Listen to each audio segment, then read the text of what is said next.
the whole damn window.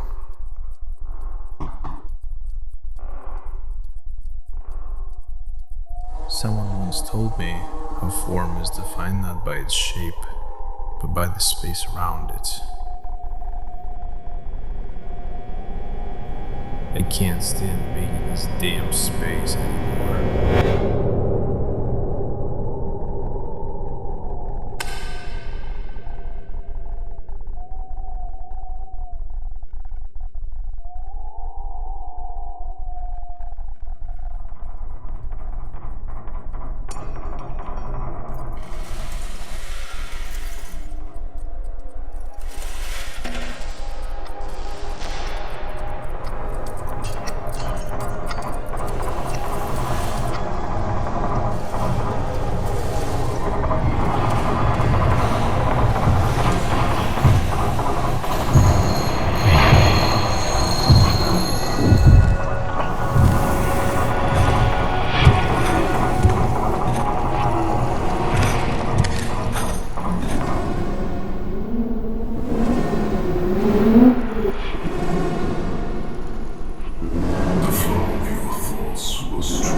Disgusting outside. You want to become a tiny fish, gliding unnoticed through this human swamp, huh? Every time you leave the house, it's like stepping onto the stage of a play you haven't rehearsed. Those endless stares from the faceless crowd. Ugliness and stupidity are things that make life more difficult than you would like it to be. Your consciousness formed a huge growth right out of your head as an illustration of your disgust. How ironic. It follows you around like the cord of your mother's vacuum cleaner, doubling your fear of leaving the house. And let's be honest, it doesn't smell any better. It stinks. All this attention on you. Are you a local attraction? The souvenir shops are full of merchandise with you on it. People like Prince of Freaks. Apparently, the worm generates mountains of these distortions. He whispers and shouts at the same time, piercing your brain with irrational shame before the world. You are powerless against the worm. I have an interesting deal for you. I will take with me everything that causes you pain and shame, along with the worm and his empire. All I need in return is just your finger.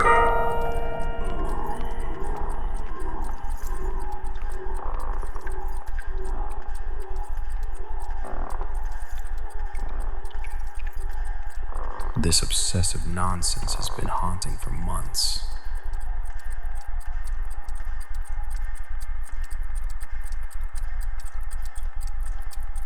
Not sure I'll be able to finish the composition by morning if I keep raving like this.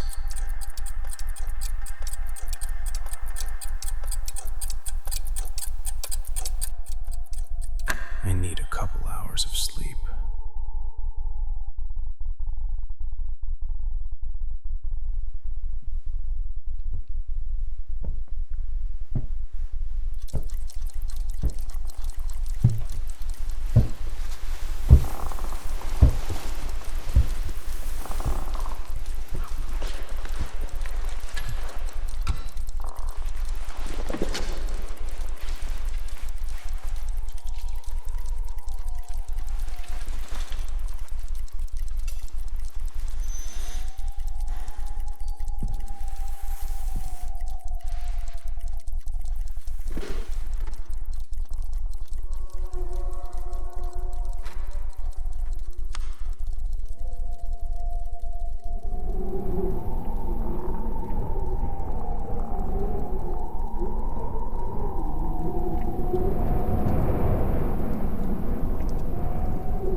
place where the scenery of your problems fell, or rather, did not exist at all. There is no nausea here from the intense gaze of the ugly crowd. There is nothing here. But then we don't exist either? Who am I? Why do I see us, our bodies, frozen, as if from the outside? I can stop to picture here if you're embarrassed, but in a sense, you're not here either. Then who am I talking to? With voice, with mind, with soul? Why, finger? A finger is the smallest thing that can be taken from the human body. But specifically, your finger is the most valuable thing that could be taken away from such an excellent pianist. Will you remain devoted to your art and continue to suffer? Or agree to a deal for the sake of getting rid of suffering, betraying your musical identity? The finger is an adventure, an invitation to dialogue. A dialogue? About what? About God. Bullshit. What a nonsense. Imagine any form. Table. High quality. Carved. A table for which 100-year-old oak tree was cut down, and from its beams this delicate beauty was carved. An elegant form is like your personality, the result of choices, cutbacks, and sacrifices.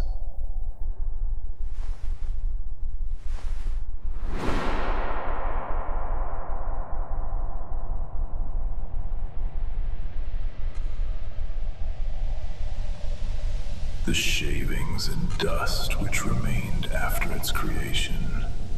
It is the ugly outside space.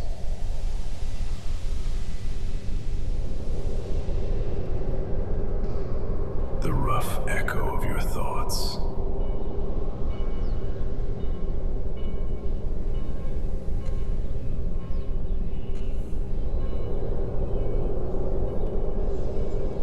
And the cage of your mind.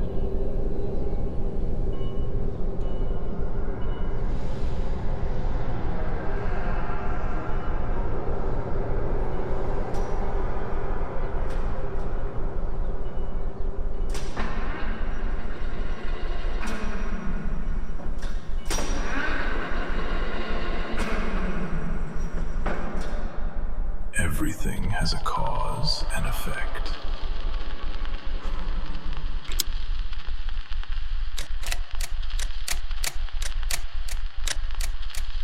No choice exists in isolation. Ironically, people often blame the consequences for their problems.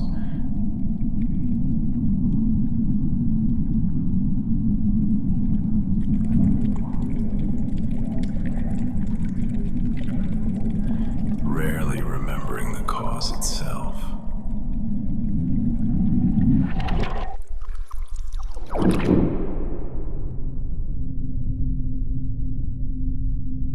Blaming damn cancer without giving any importance to smoking.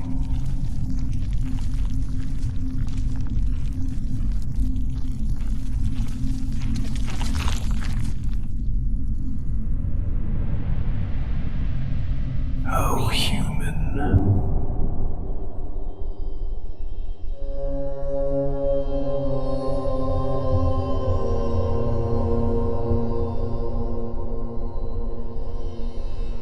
Incidentally, human himself is an effect of the events where we are now with you.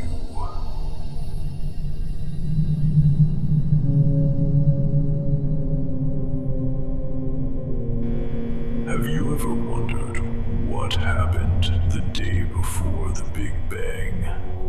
As you can see, the answer isn't very colorful. The cause why the day without yesterday came about is more interesting.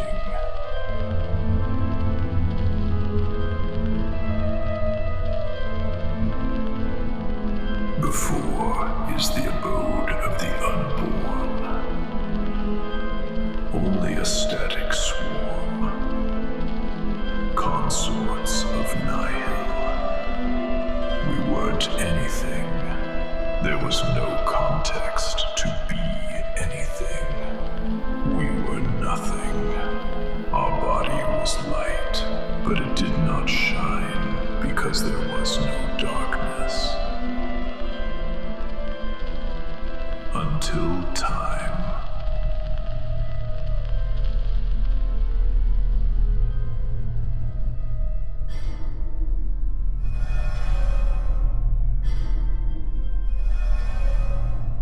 Once, a strange, grotesque forms appeared here. The two.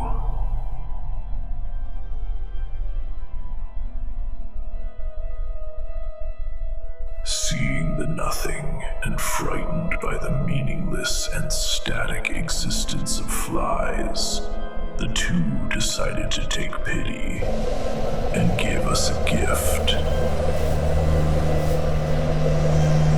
Wrapped in a curse. Time.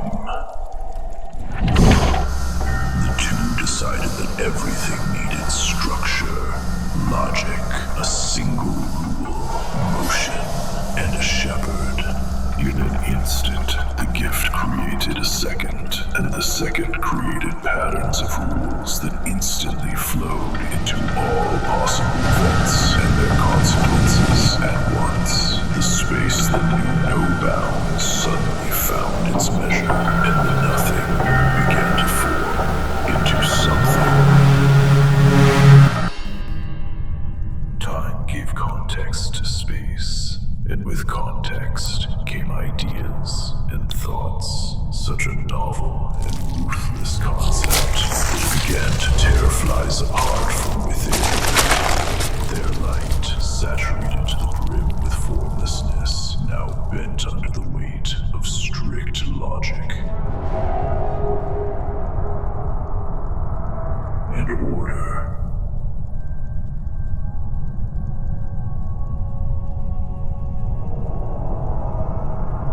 However, rules can only emerge from disorder.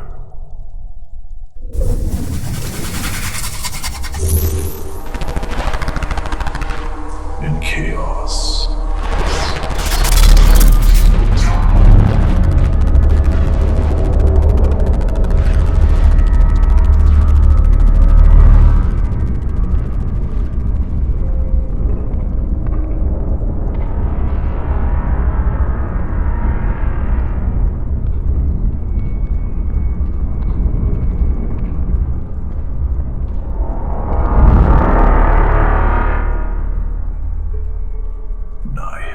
Was not the first to fall victim to the poison of time, but apparently the last. Successful. Because the result was the ideal form. The two created an anomaly in their own image and likeness, struggling in agony to find meanings. Human. I don't understand. Is this still a dream? This is unbelievable fucking nonsense. Flies, Big Bang, form, fucking time. What is the point of this course on the universe? How will it help with the worm in my head? You don't see the point, not because there isn't one, but because your selfishness monopolizes it and only recognizes what you yourself have deemed significant. Everything that does not fit into the framework of meaning seems empty to you. Is nonsense meaningless? Or are you denying him the right to his meaning? It's what angle you look at it from. Your life is full of terrible disasters, none of which have ever happened. You shut yourself away in the vacuum of your house with emerald shutters, and gave the outside space a false impression of an ugly place. For comfort, you furnished your house with various antique carved tables, expensive leather armchairs, and designer tableware. But the house does not hide your pain. He is an exact copy of pain. Your inner plan. Your paranoia, obsession, faith, ego, persona, soul. Your words only make things worse. They are alien to me. You are an alien. I don't understand why you dragged me here. Let me go, please. If you call me an alien, think about why I settled in you. If you were an ice cream vendor, would these thoughts light up your house? Form is not the curves of a table. Form is the space around the table where the table belongs. Logical. Art forms exist because the outside space exists. Genius requires stupidity. Artists require ugliness. Nevertheless, the ugly outside space is an effect of the worm, but not the one growing out of your skull. It grows from the floorboards of the house, wandering around it, reveling in their imagined exclusivity. Paradoxically, the outside space and the worm complement each other. The outside space provided context and a stage for the worm, while the worm rejects this space with disgust. But his disgust for the space became the architecture of his art. The nerve center of his mythology. The suffering he consciously imposes on himself serves as a veil, so that one day, looking behind it, he can feel happy for at least a moment. The house is your mind, and the only worm in his walls is the pianist. You